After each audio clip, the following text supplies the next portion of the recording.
Big boss day 99 promo 2లో big boss మేము ఒక గేమ్ ఆడుతున్నాం. నేను వెళ్ళి వారిని కనిపెట్టాలి. అందరిని కనిపెట్టి ఫస్ట్ కనిపెట్టిన వాళ్ళు అవుట్ అని అవినాష్ బిగ్ బాస్తో చెప్తారు.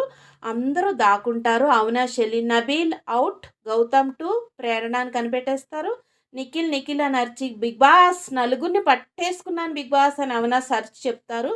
నబీల్ సెకండ్ గేమ్ ఆడతారు. అందరినీ పట్టుకుంటారు. లోపల రూమ్లో అవినాష్ దాక్కుంటే బిగ్ బాస్ లాక్ వేసేస్తారు. నిఖిల్ అని అవినాష్ అరిస్తే ఏంట్రా అని నిఖిల్ అడుగుతారు. డోర్ ఓపెన్ చేయండి బిగ్ బాస్, లోపల ఒక్కబోసేస్తుంది అని బిగ్ బాస్కి రిక్వెస్ట్ చేసుకుంటే అవినాష్ లైట్స్ ఆఫ్ చేసేస్తారు. బయట ఎల్సీడీలో నుండి నలుగురు చూసి నవ్వుకుంటారు. ఏదో అనుకుంటే అని పాట అవినాష్ పాడుతుంటే దెయ్యాల సౌండ్, గజ్జల సౌండ్లు వస్తాయి. బిగ్ బాస్ బయట ఇదంతా జనాలు చూస్తే నవ్వుకుంటారు బిగ్ బాస్ అని అవినాష్ అంటే లైట్స్ ఆఫ్ చేసేస్తారు. కమ్ అని అవినాష్ బాక్సింగ్ చేస్తుంటే ఇంకా పెద్ద సౌండ్లు వినిపిస్తాయి. అవినాష్ భయపడి పరిగెపెడతారు. బయట